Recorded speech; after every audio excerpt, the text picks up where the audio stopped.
Good afternoon, everyone. Welcome to the STEM Research and Problem Solving, or STRIP. My name is Dr. Catherine Picho Quiroga, and I'll be your facilitator for the duration of the program.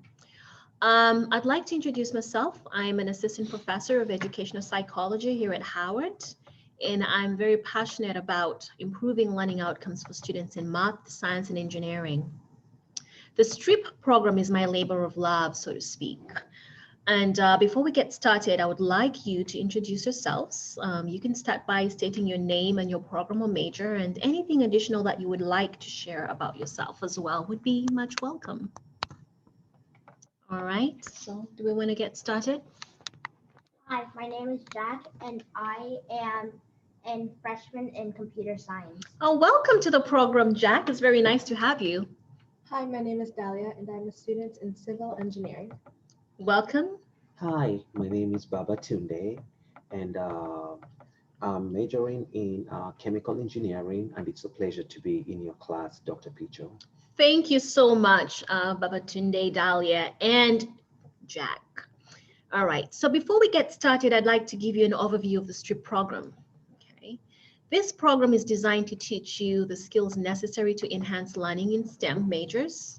Now, being a freshman is an adjustment in and of itself, right? To college life, managing your own schedule, juggling so many other responsibilities that you probably did not have to think about while you were in high school. In other words, adulting can be a challenge at first, but STRIP is designed to help you better manage the academic side of things. So it is a two-part program.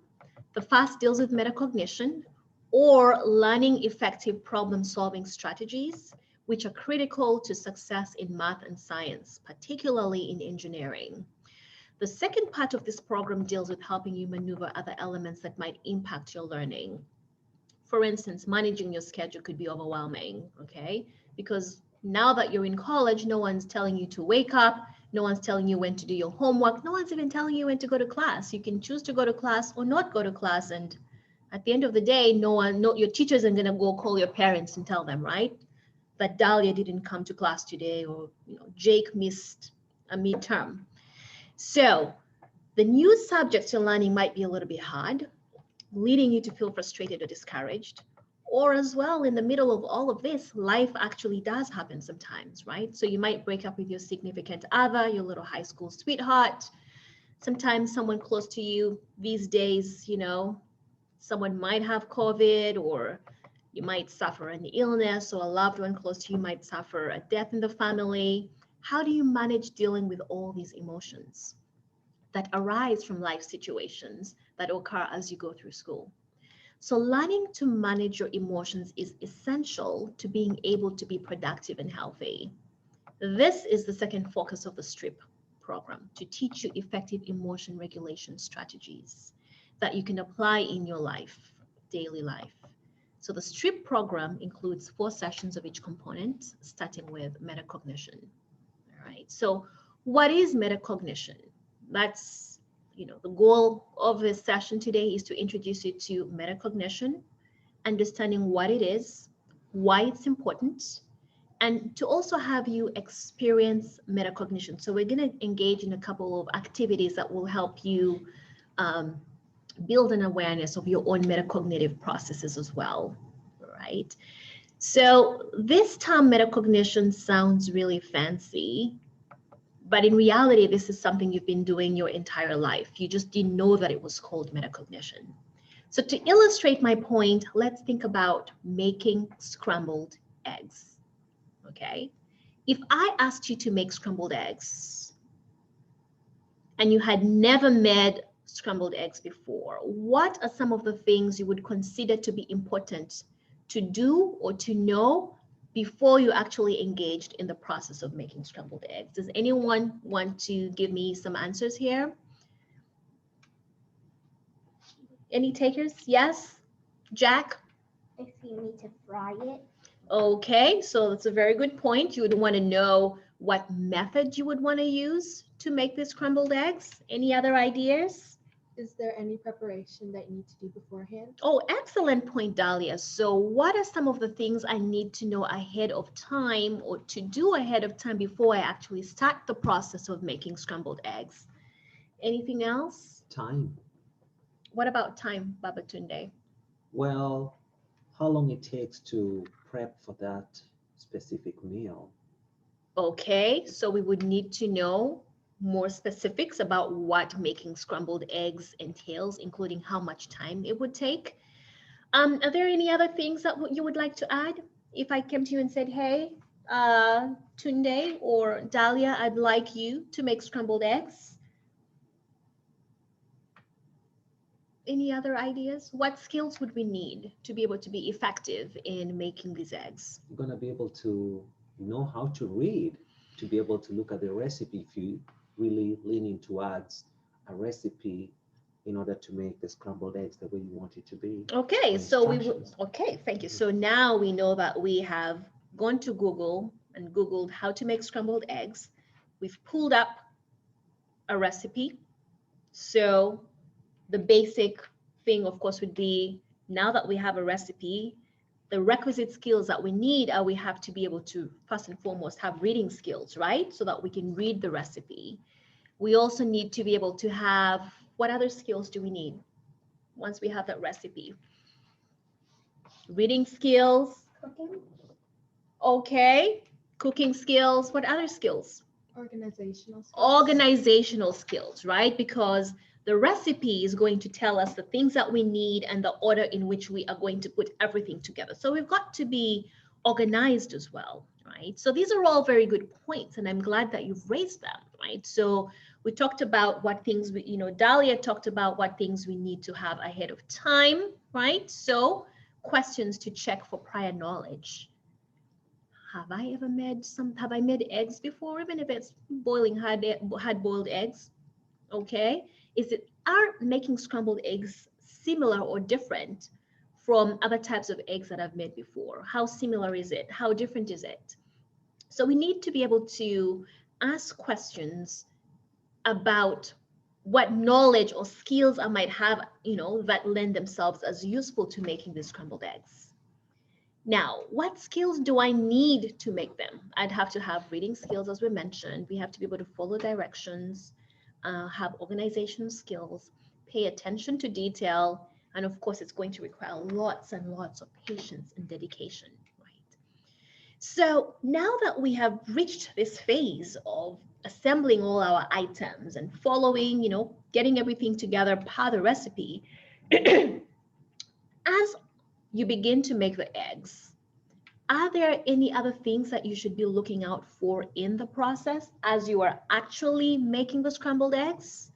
Do you guys have any ideas? What are some of the things you should be thinking about while you're making these eggs? So you should be thinking about how you want it to taste.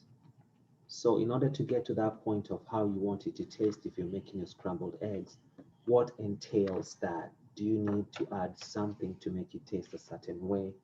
Do you need to decrease something to make it taste a certain way? And also how much time it takes to really go ahead and make those scrambled eggs. Okay, so you need to have a goal in mind, right? You need to have the end goal in mind, and your job, from what I'm hearing you say, Babatunde, is that you need to be able to monitor whether these eggs are likely to taste the way that they should in the end, right? Yes. Okay, any other ideas? That's a very good point. So we need to be able to monitor our progress while we are making the eggs to make sure that the process is going to lead us to the outcome that we're looking for. Any other ideas? What is the next step? Okay, so we need to be asking ourselves as we are making eggs, what is the next step? So I've beaten up the eggs, added a little bit of milk, added a little bit of pepper and all that other stuff. What are the next steps, right? So we are monitoring ourselves as we go along. Any other ideas?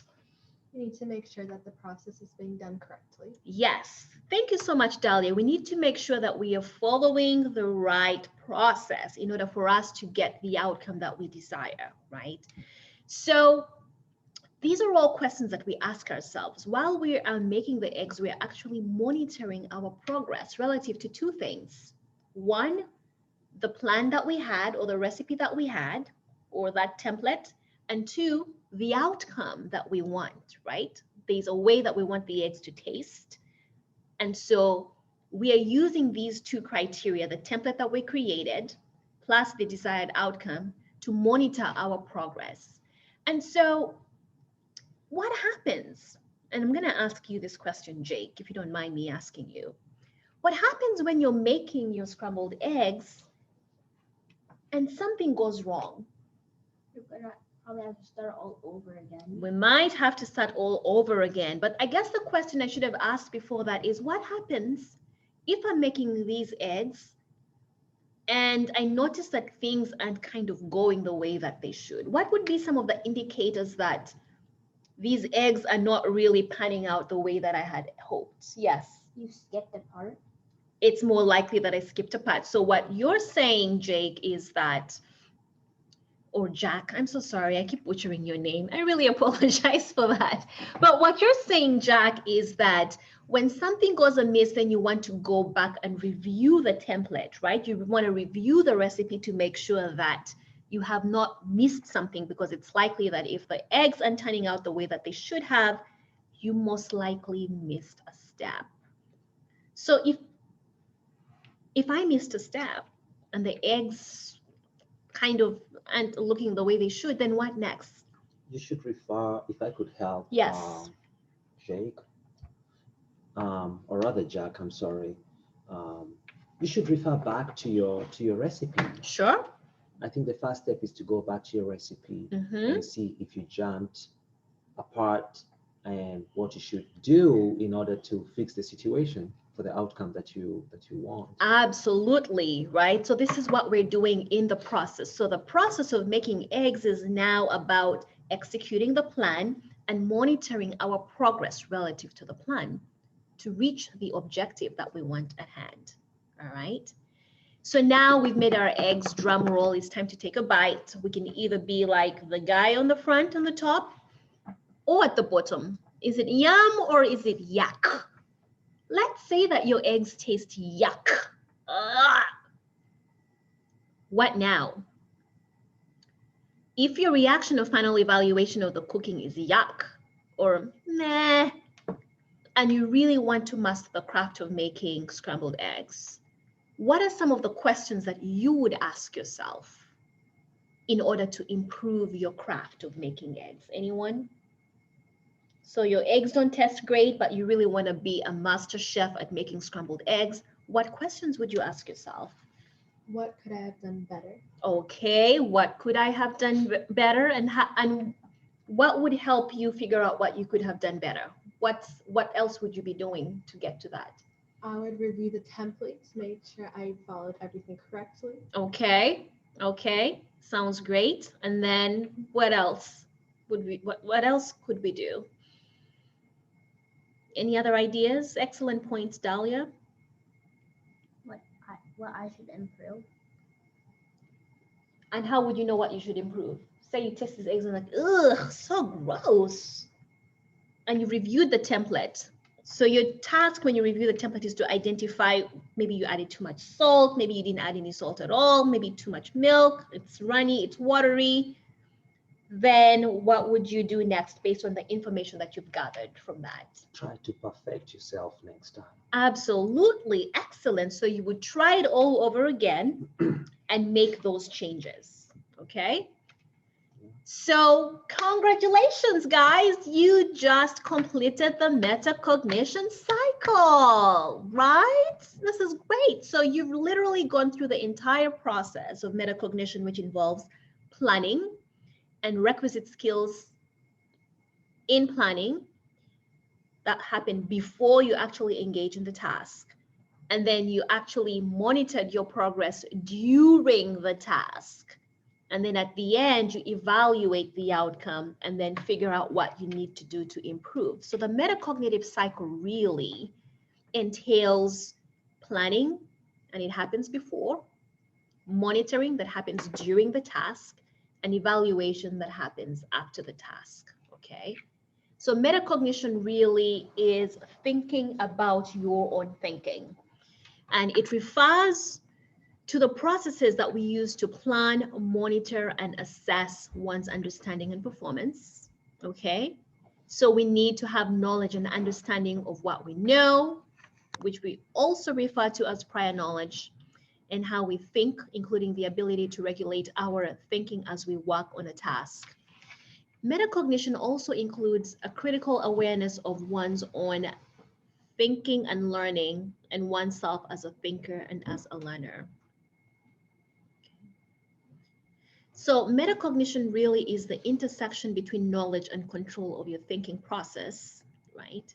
So when we think about knowledge of thinking, we're talking about knowledge of thinking in general, or your own thinking awareness, a control of thinking, which would include planning, adapting, or monitoring, and evaluating. Okay, I should mention at this point that adapting and monitoring go in tandem or hand in hand, because as you monitor your progress, if you feel that, you know, my eggs or scrambled eggs aren't turning out the way that I should, then you adapt and use a different strategy to kind of improve the outcome at the end.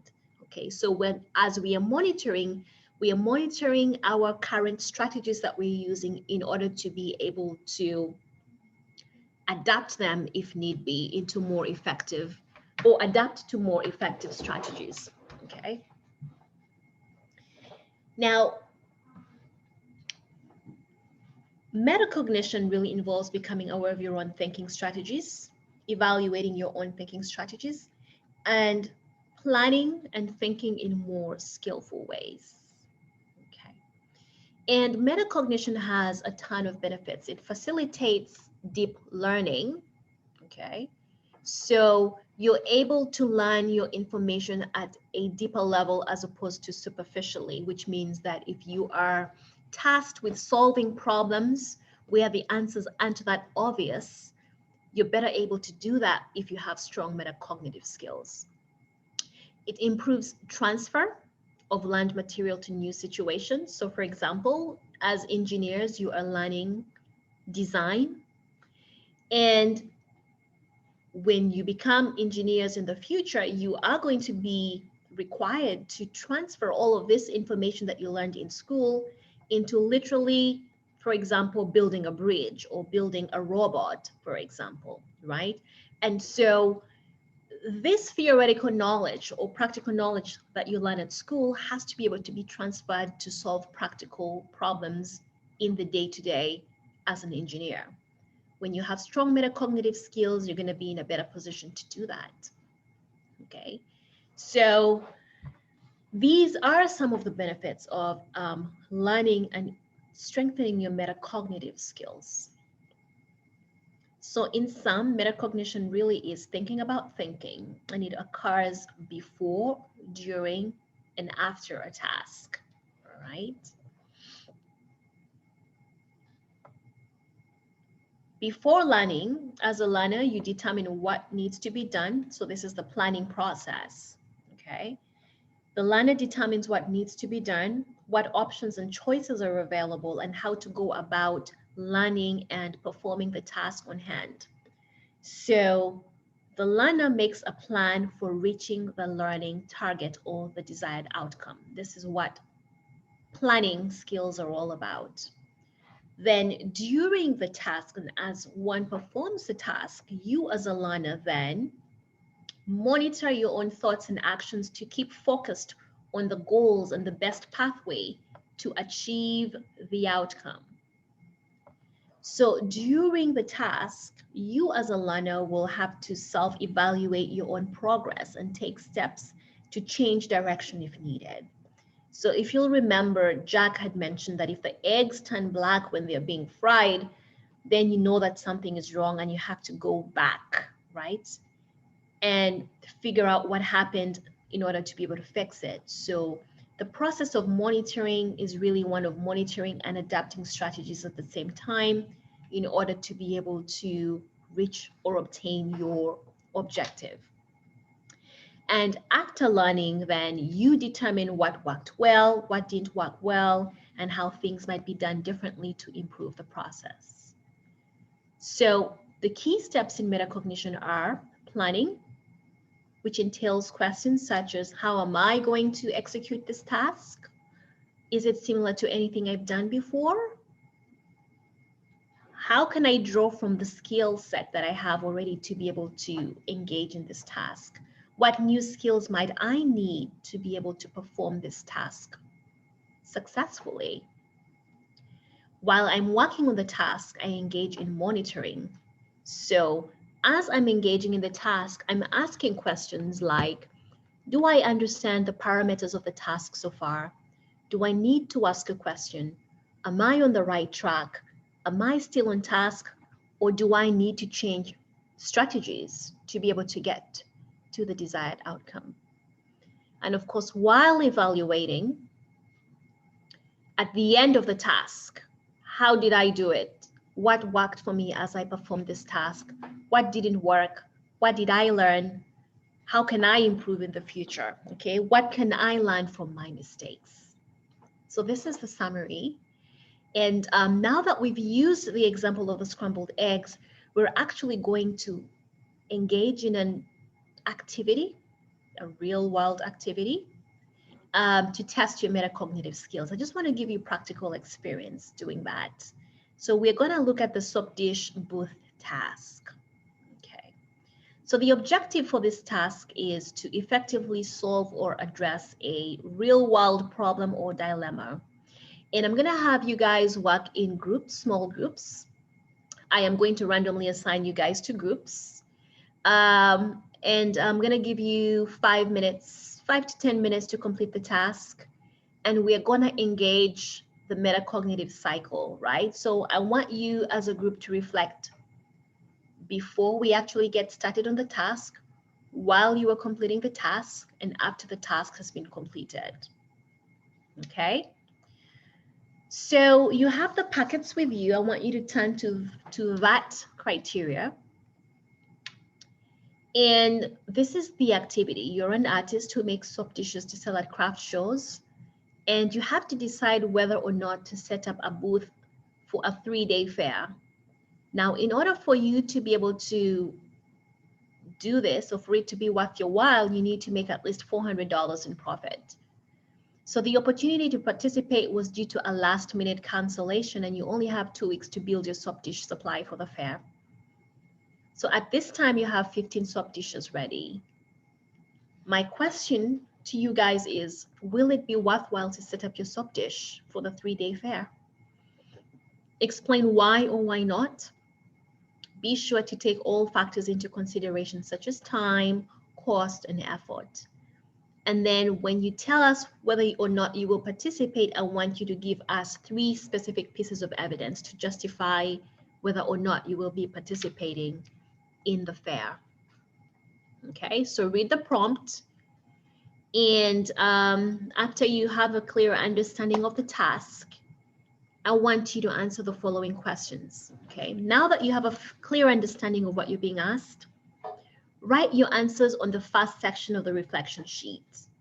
And afterwards, I want you to share with your teammates any relevant ideas or strategies you came up with during reflection time that might help your group come up with a plan for solving the problem. So I want you to pick at least 3 of these questions, if not all, because you only have 5 minutes.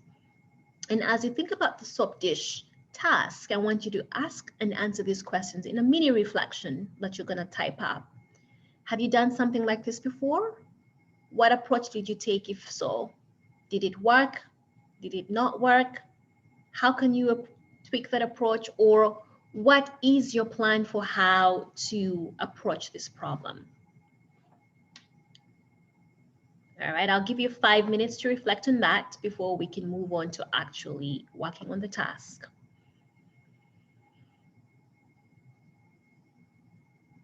Okay, now that you've actually reflected, I'd like you to work on the task for 10 to 15 minutes.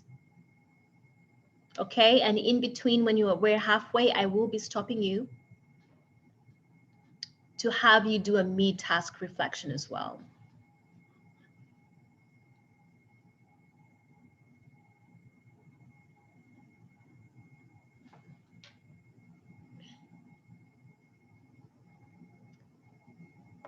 All right, so we're midway into the task. How's it going, guys? I'd like you to take time as a group to reflect on the following questions.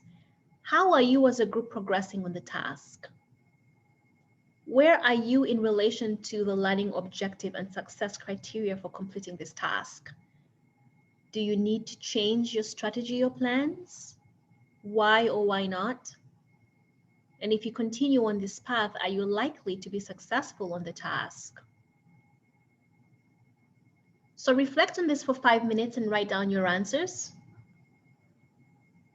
And then I'll give you an additional 10 minutes to complete the task.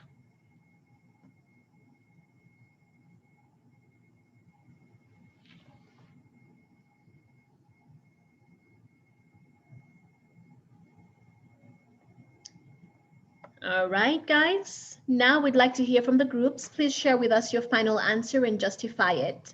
Then share with us the process of actually arriving at your answer, okay? So share your reflections midway during the task and how that influenced your final decision. And so for the rest of you guys, I'd like you to listen carefully as each group presents or shares their feedback, okay?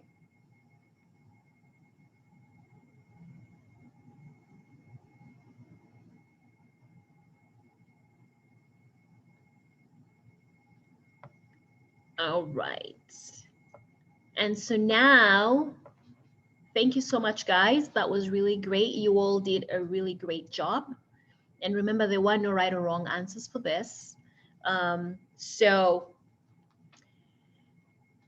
it's really more about trying to understand the process and improve your metacognitive thinking processes. All right. So there's going to be one last reflection, which we won't touch right now. I think this is going to be for your assignment. All right. And we will be emailing you links in Qualtrics to be able to do that. All right. But these are some of the questions that you should expect to see that you're going to journal about in your weekly journal for this week. Did you reach your objective? Why not? What worked well and what did not? All right. So we're not going to spend time on this slide because these are the questions that are going to be on your weekly journal. All right. What we're going to do then is please make sure though that you submit all your answers by 11:59 p.m. on Sunday, because we need time to review them before the next session, because we will be building off of your responses so that we can tailor the next session based on your needs or how we have assessed what your needs are. All right. So now that we have gone through just a general overview of metacognition, we're going to spend the next 3 weeks focusing really on some of these key components. So next week, what we're really going to look at is we're going to focus on improving your metacognitive planning skills. Okay, and this is actually also going to include a real life engineering problem that you are going to be required to solve. And we might have to shake up the groups a little bit. But then the groups that you have next week will be the groups that you remain with for the entire duration of this specific component of STRIP. So it was really nice to talk to you guys. It was very nice. I enjoyed the session. I hope you learned something new. And we look forward to interacting with you next week as we focus on improving your metacognitive planning skills. So have a great week.